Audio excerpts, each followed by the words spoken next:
Well, welcome back to another session. I am certainly delighted to have you back again, and I hope you are well. I'm going to pick up from a conversation that I began a week ago, and so far we have covered 5 sessions. At the start of the first session, I put forward the question, and that question framed the theme for what we've discussed over the past 5 sessions and what we will continue to discuss in today's session. The question was a simple one. Were you prepared for relationships? Were you properly trained, equipped with the skills and the attitude, provided with the right model to copy or follow in order to ensure a successful relationship? We begin today's session from where we stopped in the previous one, in which I tried to explain, using questions, how you could, without any input from myself, how you could deductively ascertain whether your upbringing afforded you the opportunity for preparation, or whether your upbringing prepared you for a successful relationship. Today's session will be a little bit difficult for some people. But let me start by saying I would want you to begin today's session with some curiosity, interest, and think about this like a social, a scientific rather, experiment. I am going to present some information, data, facts, statistics that can be verified. Put your emotions aside and be agnostic to what I share, but keep in mind the fact that my intentions is to provide you with the right information to guarantee success in your relationships, man or woman. Now, what this would also require is a willingness to be patient. See if you can last the entire session without metaphorically punching me. Recognize something, that information often, especially when shared from a good place, is not intended to cause harm. In many ways, I am like a father to many of you. I'm also like a brother, a big brother, a small brother, a little brother to many of you. So take this with the knowledge that it is coming from a place of good intentions. Now let's get started. At the end of the previous session, I had used the concept of how the mind works and how your environment, in this particular instance, your family or the home that you were brought up in, played a part environmentally in conditioning your mind, your thoughts, your feelings, and your actions, and therefore, on a habitual basis, has played a role in how you approach relationships, explicitly or implicitly. That was what we concluded. In other words, we were looking at the environmental factors. Like a programmed language in a computer, someone programmed your mind before you got to the age of reason. And for many people, despite reaching the age of reason, we've continued to operate on that program. So when we look at our results relationally, they differ from what we really want to have. But we cannot explain why there is this conundrum, a dichotomy between expectations and results. The answer lies in the habits, the paradigms that control your life in your mind. Today, I want to pivot from the environmental to the social. The environmental is powerful, but the environmental has been influenced not just by your parents, but by those who came before your parents. In other words, the generations from before. I am going to give you some information about the generations. Now, understand that I'm referring to what we call a genealogy from a Western perspective. That genealogy applies more to the West, though with some overlaps with places outside the modern West. We classify in the West those that were born from the turn of the 20th century all the way up until the 21st century and all the way up till today, the year of our Lord, 2023. The first that I'll begin with is those born between age 1901 all the way up to 1927. We call those group the Great Generation. These were incredible people. Now, they preceded or they succeeded what we call the Lost Generation, but that goes back into the 19th century, which I don't think most people can easily relate to. So let's stick with the 20th century and the 21st century. If your parents were born between 1901 and 1927, then they would be called the Great Generation. These people were honorable men and women, patriotic, they were humble, they were loyal. The love for the country, irrespective of what country they came from in the West, was unquestionable, dedicated. They were willing to die for people who they believed would inherit the gifts, the inheritances that they were gifted, whether that be land, property, or otherwise, even culture. Now, the next generation is from 1928 until 1945. We call this generation the silent generation. These were the people who were born into and saw the First World Wars and the Second World Wars. Now, their parents experienced the First World Wars and the wars before. They had very similar traits, mannerisms to their fathers and mothers. They had come through 2 wars, and they were very humble people. They had come through so much. To put things into context, the silent generation, when you merge that group with the Great Generation, you're looking at roughly a 45-year period of suffering. But people who were incredible, their characters were amazing. As a matter of fact, some of what we boast of today as our inheritances in the West come from those 2 generations. Now, this is not a class about history, but please pay attention, because I will connect all the dots so you can understand how your ancestry plays a part in whether you were prepared for a successful relationship. The next generation is what we call the baby boomers generation. 1945, or rather 46, all the way up to 1965. Unfortunately, that generation is where we begin to see the cracks,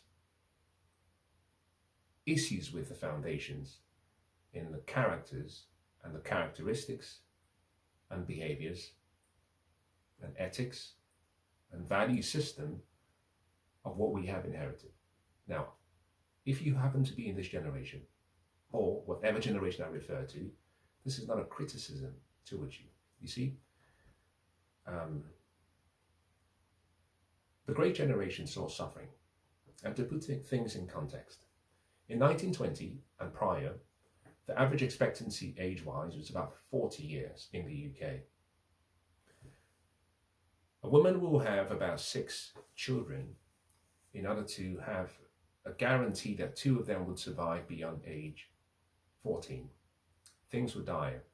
The technological developments had not evolved. Biology, the genome, the biome, advancements in medical sciences, antibiotics, we had none of that. So people died, people suffered. Suffering was rife. Men and women, therefore, cooperated because it was a very, very, very hard life. They needed each other, in addition to all the wars. The next generation, the silent generation, experienced the same thing. Now put a pause, because I'm going to explain some interesting developments that took place between 1946 and 1960. You see, after the end of the 7 World Wars, the silent generation started to reproduce, and they said, we have had so much suffering, we want to create a better life for our children. So they endeavored to be frugal, to save, to be disciplined, to sacrifice, to be steadfast, to deprive themselves of some of the gains and some of the ease that they could have afforded. All of that inheritance was given to the next generation, the baby boomers. The baby boomers began from 1946 to 1965. In my opinion, this is where we see the destruction of everything with successful relationships. And I'll connect how that worked. But let me just go through the other generations.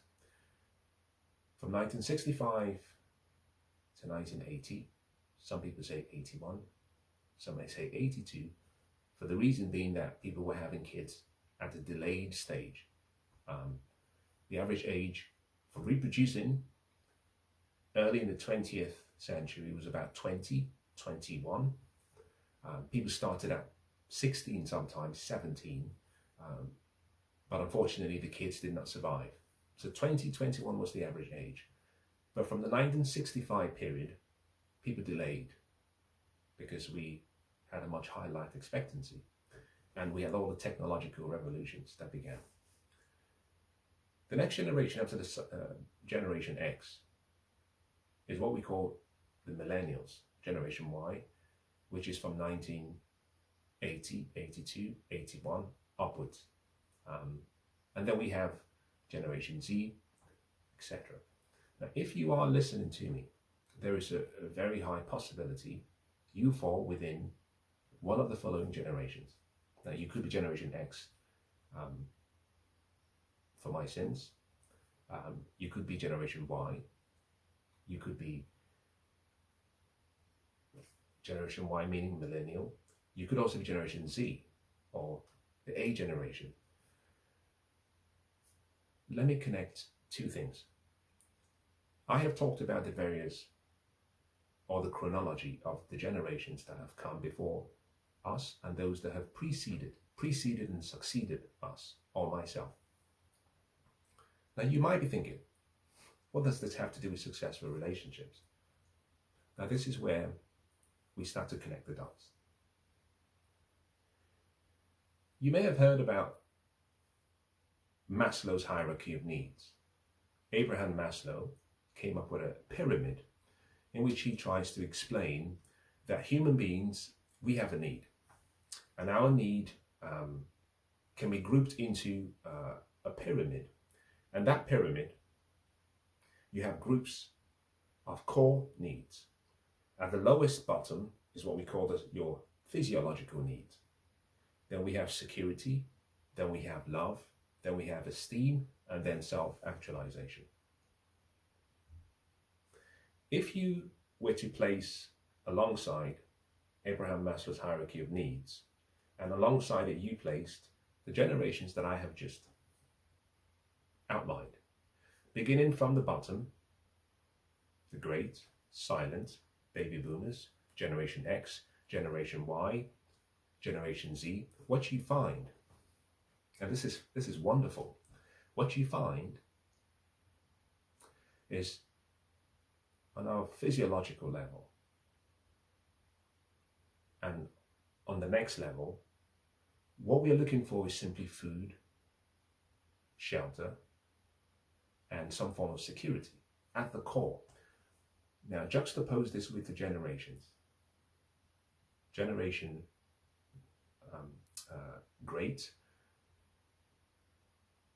had a horrible existence. All they wanted was good food, some form of sustenance, and some form of security. War was a norm back in that time. The subsequent generation, the silent generation, experienced the same thing. All they cared about was survival. Not love and self-esteem. Things were so hard that men and women cooperated with each other because we needed each other. We couldn't survive without one another.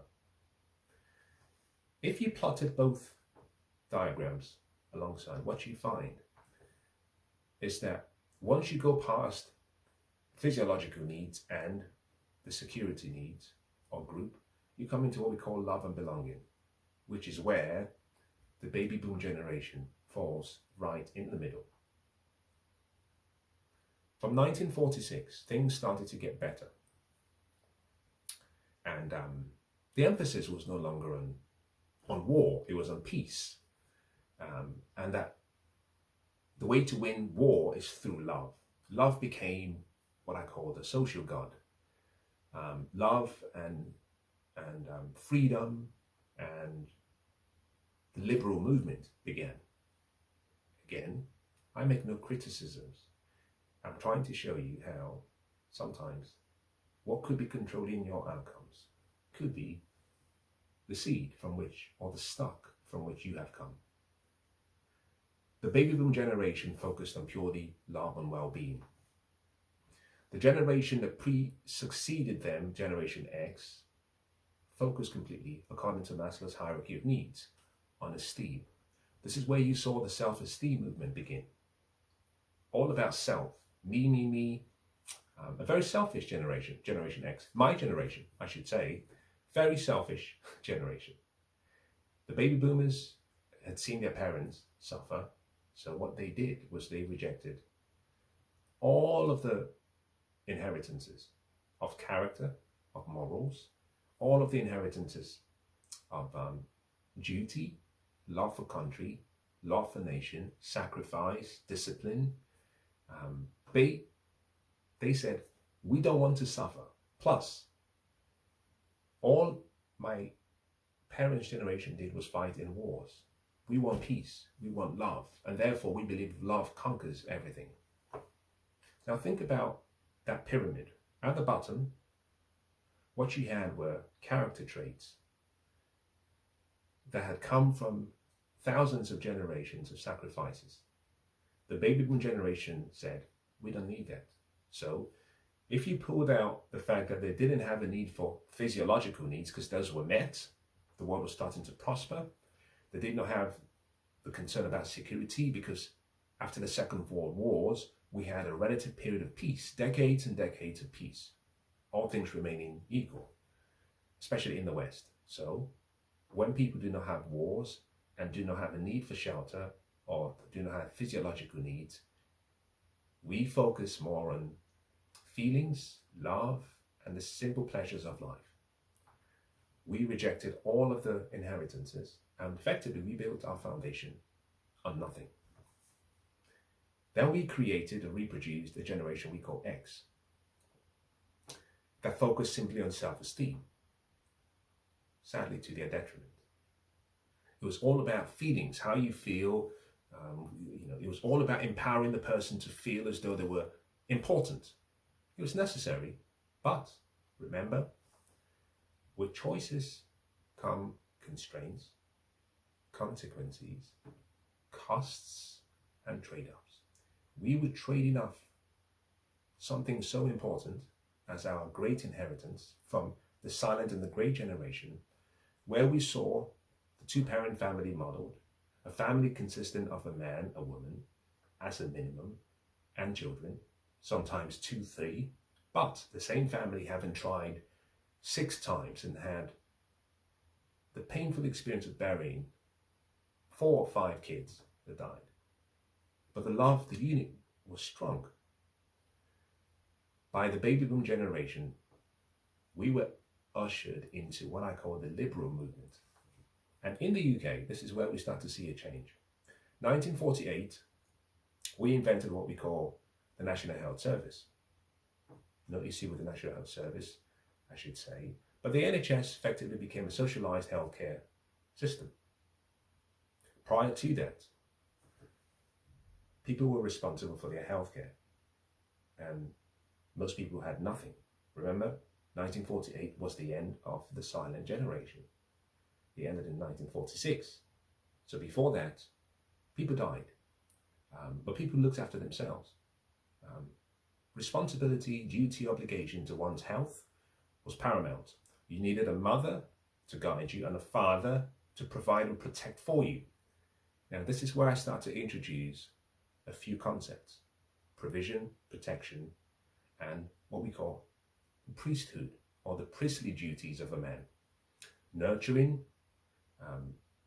services of a woman, or the nurturing nature of a mother, the loving nature of a mother, but also the teacher, a scribe, someone who captures all of the history, because mostly the men from that period died. They died in wars, on the beaches of Normandy, protecting our inheritance. So mothers had to live with the ones who told the stories about what the fathers were like, the character of the fathers, which is why if you go back and you look at photographs pre-19th century and also in the early stages of the 20th century up until the end of the silent generation, 1948, one of the observations in all of the photographs that people took, they always looked serious. The reason was simple. They had seen so much. And the idea of smiling in a picture was out of the question. They saw that as an important moment in history to capture a level of stillness in your expression. Not to trivialize the expression with a smile, important as a smile might be, but not to denigrate their lived experience, which was pain. Now, they were not refusing to smile because they suffered. They understood that this was an important moment in history, and just to be present required an utmost reverence for the importance of paying homage to the time. The NHS ushered in the first stage of the breakdown of the families. Why? We could crowdfund the costs of healthcare. So, remember, if everyone is responsible, nobody is responsible.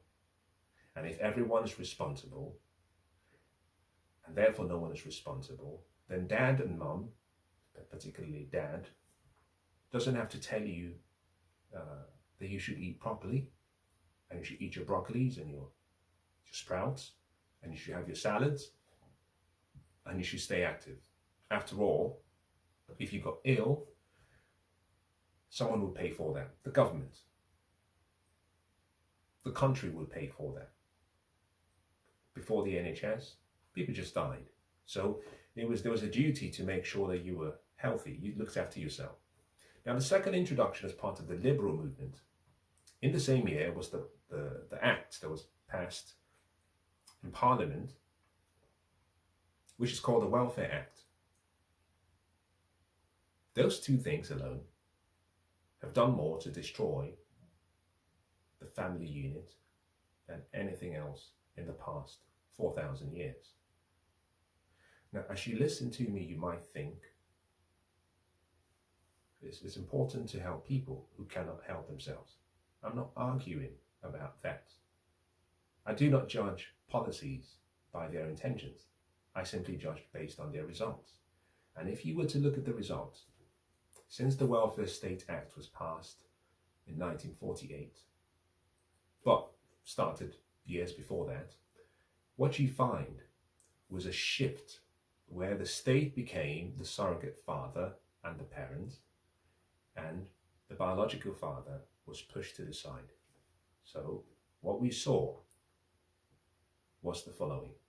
It started with the Pension Act, and then it expanded to the various welfare acts that we have today. The consequence was as follows. People were incentivized not to save, not to be frugal, but to depend on the state, the surrogate parent. You didn't need a man for provision. Remember, the wars had ended, and therefore you did not need a man for protection.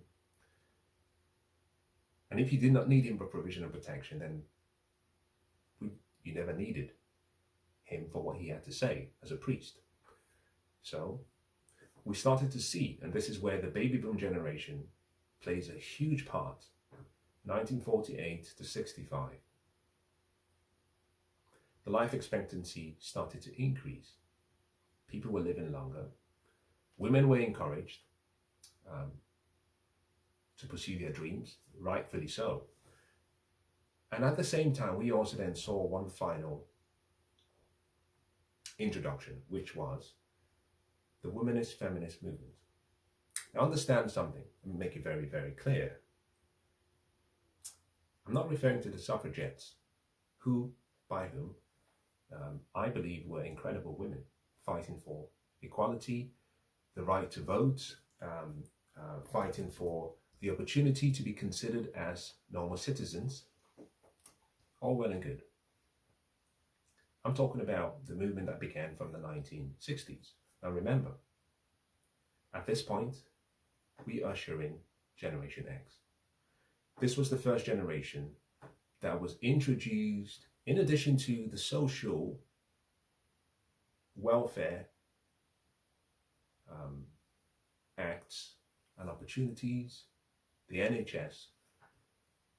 In the 1960s, we saw technological changes, one of which was the introduction of the pill. Therefore, before that, we saw, during that period of the baby boom starting up to the Generation X, we saw several technologies that made life for women much easier, and rightfully so.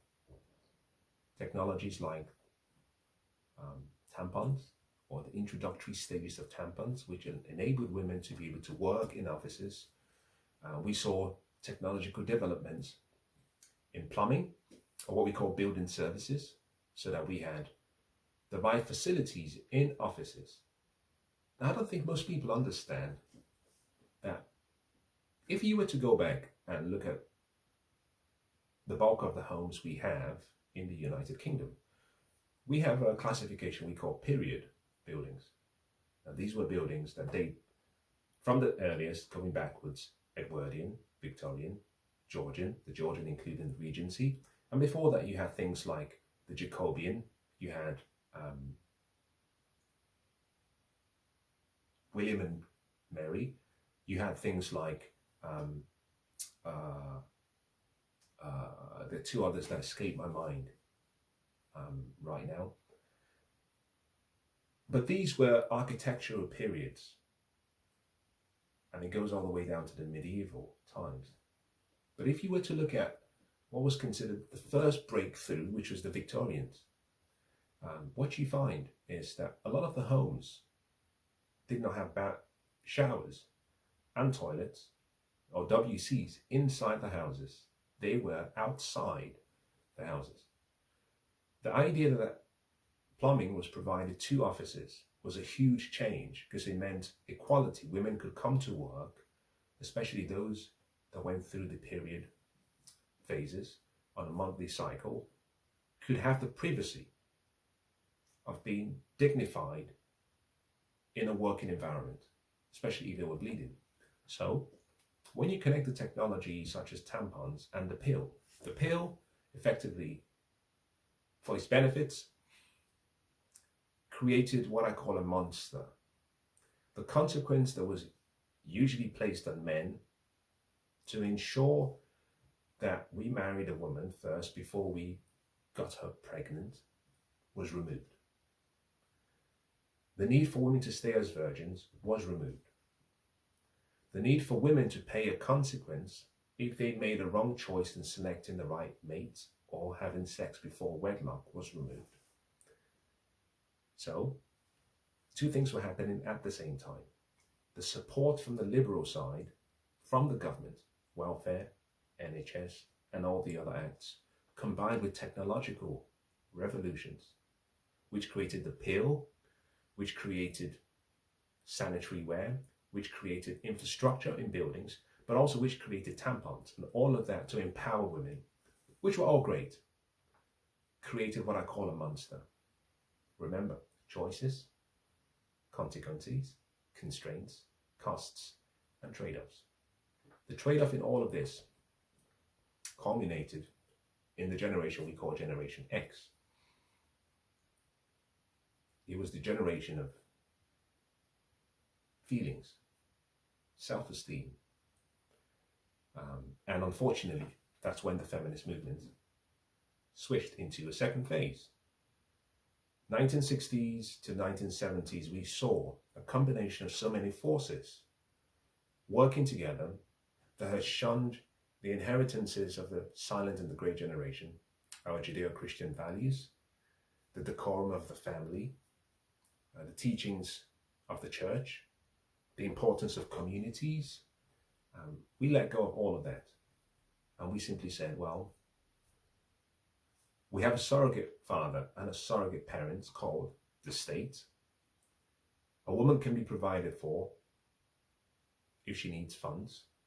If she needs healthcare, she can be provided for. Therefore, protection and provision, which were delegated to men, juxtaposed with the fact that we had had peace for decades now, a man was no longer needed. Now, I started the first session, if you recall, by asking a question. My question was a simple one. I said, were you trained to understand the value of a man? Now, one half of the equation, the women, have always been catered for and looked after, and therefore been provided for. The men in question were the ones who went to wars, and we died.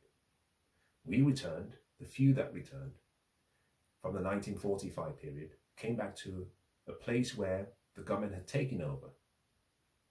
So men lost a sense of purpose, a sense of meaning, a sense of worth, a sense of self-esteem, provision and protection.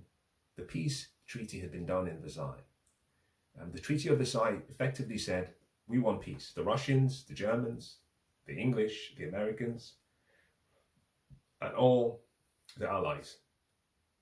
Let's sign this treaty of peace. So, the sense that a man sacrificed his life for the country and for his family was removed. He lost his manhood, the first part of his manhood. Then he returns to find out that the work he used to do during war, the government had forced and encouraged women to do the same work to keep the productivity to fund the war. Therefore, suddenly, the woman could do the same job that he could. And there was infrastructure in place, a welfare state, an NHS, that guaranteed that she would be provided for. So, provision. The provision of a man was no longer required. It was a subtle but sophisticated attack. Not intentionally. Let me make it very clear. Not intentionally. This was not someone pulling the strings trying to destroy men. It's what we call unintended consequences. The baby boom generation rejected what the silent and the great generation gave them as core values. The baby boom generation reproduced more selfish children, Generation X, and Generation X simply said, we have it all.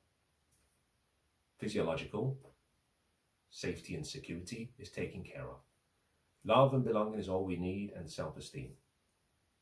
So, we bring you forward to the question I started with, which was, were you prepared for success in your relationships. I'm going to move slightly faster. I hope you pay attention, and I hope you don't get offended by some of the things that I will say. Generation X carries most of the responsibility for the breakdown of the family unit for a number of reasons. I don't have to go into that, but suffice it to say, men go where they are needed, where they are wanted, and where they are loved. Generation X was the first generation that said, we don't need men, we don't want men, and we could do without men. Powerful. The baby boom generation, their parents, were the ones who were raised in their ideology and who saw, first of all, some of the possible benefits of a surrogate father, the welfare state, the social national healthcare system. And in many ways, you started to see between 1945 and 1965 an introduction of what I call the half man. So roles were destroyed. The Judeo-Christian values were put aside. By 1960, we were in full flow of the policies that I call the liberal policies, which destroyed some of the inheritances and the foundations of what makes this country a great country. But what we also witnessed was the silencing of men, because men had no place and nowhere else to go. Young women were encouraged from Generation X that you did not need a man. The government will provide for you financially if you needed help. It was an incentive. The incentivization process was such that if you stayed with a man, you got less money from the state. But if you got rid of your man, you were provided for completely. All you needed was a child. Hence, we started to see the breakdown of the family unit, where people no longer wanted to be called wives, they wanted to be called partners. Because I need someone to partner with. And men were simply needed for two things: a sperm donor and a human wallet. Now this was prior to 1960s, and even prior to the NHS really picking up pace. The baby boom generation halfway through needed men, sperm donors, and a human wallet. By the start of the Generation X phase, 1965, they did not need the human wallet because the welfare state was in full flow, and men were simply needed as sperm donors. Now think about what that does to a man's psychology. His core innate abilities, provision, protection, and priesthood have been wiped away. So men are lost, not knowing what to do. And women are thriving. The Equality Acts are in full flow. The feminist mantra is in full flow. Young women were encouraged to think about pleasure and fun and enjoyment, love and well-being and self-esteem. The mantra was as follows: do it if it felt good, and if it feels good, just do it. The Nike slogan, "Just do it," became the slogan for everyone. The prior generation, silent and great, said, do it for country, do it for family, and do it. Don't complain, don't explain. That was the mantra given to men. Go out to the battlefield, to the beaches of Normandy, and if you have to die, you're dying for something bigger than yourself. We saw the first stage in Generation X of what I call inverse narcissism, which is the Me Too movement. Now, Me Too, not in the way people think about it, but the me-ism, which is all about how I feel. If I feel great, I do it. If I feel sad, the world has to come to a standstill. In any case, we saw a breakdown of the family and a trivialization and an increase in the role of the state and the government in laws, norms, precepts, and rules. Now, I hope you understand the difference between each. Prior to 1940, we had very few laws. We were more homogeneous, and people lived based on norms. There were certain things we did not do, like sleep with a stranger. We didn't do. You remained a virgin until you got married. That was a norm. We saw a breakdown of our precepts, our norms. We saw rules being introduced indirectly through and with the government support. Then we saw laws, to the point where today our laws have gone from being negatively focused, where we say you shall not do this. Think about the 10 commandments. They were negative laws. They told you what you should not do. They encouraged you purely on understanding that there were things that were not right.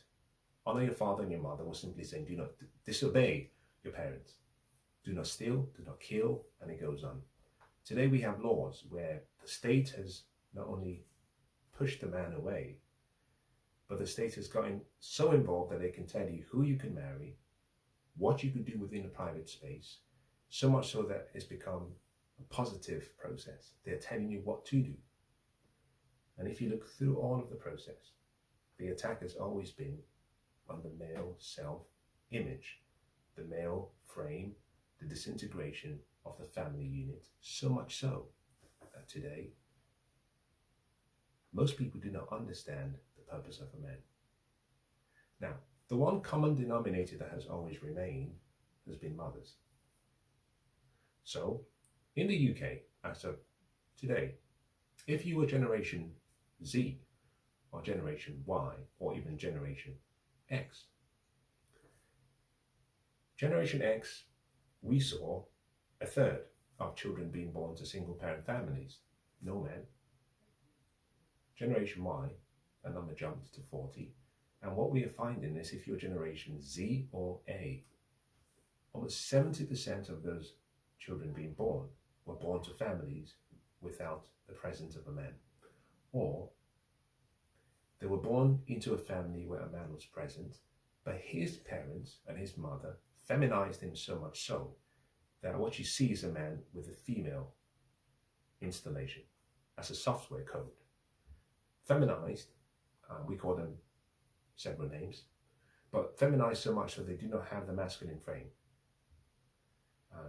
They were expected to listen to a woman, understand a woman, empathize with a woman, feel like a woman, talk to her like a woman, and there was an attack on masculinity. And I recognize the feminist movement played a huge part in demonizing the masculine frame. We used several words, patriarchy, and so many other words, to demonize what it meant to be a man. At the same time, that men were becoming absent in families, and women, through their bad choices, got pregnant, expected that the men will stay, although the men had sex for fun rather than to procreate, but expected the men to stay, and therefore had a resentment towards men. And that resentment was perpetuated into the child and the children throughout their early days. So many a times you hear boys being told, you're not good enough, you're just like your father.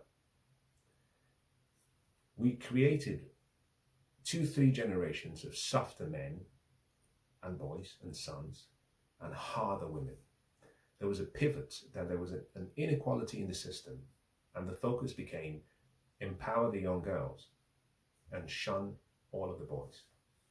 Which is why a lot of young boys, Generation A, Generation Z, Generation Y, and even Generation Z, are very weak. They don't have a masculine frame. So let me bring it all together in a conclusive manner. You might think, how does this affect me? Well, it does so as follows. If you fall within Generation A, Generation Z, Generation Y, there is more than a 70% probability that you were raised not to see the value of a man, even though you may have been raised with a father at home. There is more than a 50% chance that your father was feminized. He did not have a masculine frame. He was expected to sing with your mum, dance with your mum, laugh with your mum, cry with your mum, but he was not expected. Remember, we've had almost 60 years of peace across the world. So there's been no need for, remember, provision and protection. The state can provide all of that. The police are there to provide security. So most men have become, it's like a muscle. The muscle atrophies if you do not exercise it. No, we still earn a living, but we don't know how to provide. You see, provision is not earning a living.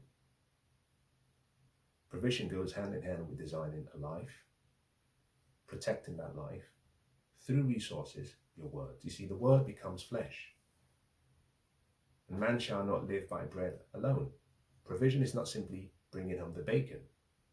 Provision requires the ability to go out and hunt, discipline your emotions, remove fear, which is something that stops you from going out to hunt, finding the prey, succeeding despite all odds, overcoming, finding some game, bringing the game back home, and presenting it to the family as sustenance. That is provision. Implicit in that is an element of protection. Most young boys have not been raised with a father at home, so they do not know what it means to be a man. And what we used to call manhood has been termed and relabeled toxic masculinity. So a lot of women listening to what I'm saying now are getting agitated. Now, if you're not in that group, fantastic. But they get agitated because they think everything I'm saying is an attack on women, without understanding that no, I'm simply revealing the unintended consequences of choices. Those choices came with costs. We are seeing it today. They have constraints. We can observe those today. They came with consequences. We can feel them today, and there were trade-offs. The trade-offs are before us. Most men, Generation X, Generation Y, Generation Z, Generation A, were raised without a useful male role model. So I go back to the question I started with, which was, were you prepared, were you trained for success in your relationships? I would say the following. If your parents came from the generation that I call the Great Generation or the Silent Generation, the answer to that question would be yes. So if you are a baby boomer, you were prepared because you had the right examples and therefore you observed. Now, some of you perhaps lost your parents and never saw your fathers or your mothers because people went through so much. If your parents were in the baby boomer generation, and I would say from about 1950, you see the baby boomer generation started from 1946 to 1965. The closer your parents are to the 1960 by birth age or date or period, the more, unfortunately, they were corrupted, and unfortunately they lost some of the inheritances of the two previous generations. The more your parents are more aligned with the 1950s, the more you are more stoic and have all of those great inheritances from the prior generations. So here's a test. Think about your father and your mother. If your father or your mother was born in the West, now there is a difference, but if your parents were born in the West from about 1960 onwards, certainly from 1957 onwards, there is a very high chance that you, by observation, by omission or by commission, explicitly or implicitly, you were not prepared with the right role models for a successful relationship. If your parents are in the Generation X category, 65 to 80, in the West, there's a 70% chance and more that if you are a woman, you have absolutely no clue as to what it means to be a man. The male struggle, you don't even know why you need a man. You may have a father, but he may have been feminized by his parents, particularly the mother, and therefore he doesn't have a masculine frame. He doesn't have the right attributes that the men of old had, and therefore you were more disappointed because the father was never there, did not play his role, partly because he never knew what it meant to be a man. Everything had been taken away from him via his parents, and therefore he was emasculated. And so he did what he could do best, which was to make sure your mother and the women in the family were happy. Making a woman happy is I think is almost a tall order. We are the only ones who can make ourselves happy. It's the same as self-esteem. It comes from self, and the idea that someone else will boost your self-esteem or pull down your self-esteem is I don't see how that happens. Anyway, it gets worse. If your parents were what I would call Generation Y, there's an 80% or 85% chance that you were not prepared for a successful relationship. It gets worse as you move towards Generation Z and Generation A and onwards. You see, we've gone through 60 to 75 years of persistent attack on the masculine frame, and we don't understand what it means to be a man. We don't understand why we should care for or love men. We don't understand the burden that comes with masculinity. And we've outsourced all of our core dependencies that we once had towards men. We live in a peaceful world in the West. We have a welfare state. Your needs can be met. We have internet. We have social media. Think about this. People are going on dates by meeting people online who they have had sex with already, and then the date comes along. And if it just so happens you get excited during the date and have sex, there's always a pill to protect you from ever getting pregnant or becoming a mother. So we've eliminated all of the consequences of our decisions. Shame is a thing of the past. It's not a word we hear or we use. Responsibility, no. Men have been raised not to be responsible. So we see each other as objects. Boys are informed that you are a resource object. She may not need your money because she makes her own bacon. She has the pig, she owns the pig. She owns a farm that has pigs, so she doesn't need your money. But you can be resourceful. So men are seen as resource rather than success objects. It's not about bringing home the bacon. It's about the resources you can bring other than money. Women are seen as simply sex and reproduction objects. We are all objects. We've objectified ourselves to the point where we don't know how to do the family thing. And therefore our kids are not learning how to do the family thing. So I conclude with a question. Were you prepared for success in your relationships? Now understand something, we learn so much more from what we see, what we observe, through our senses,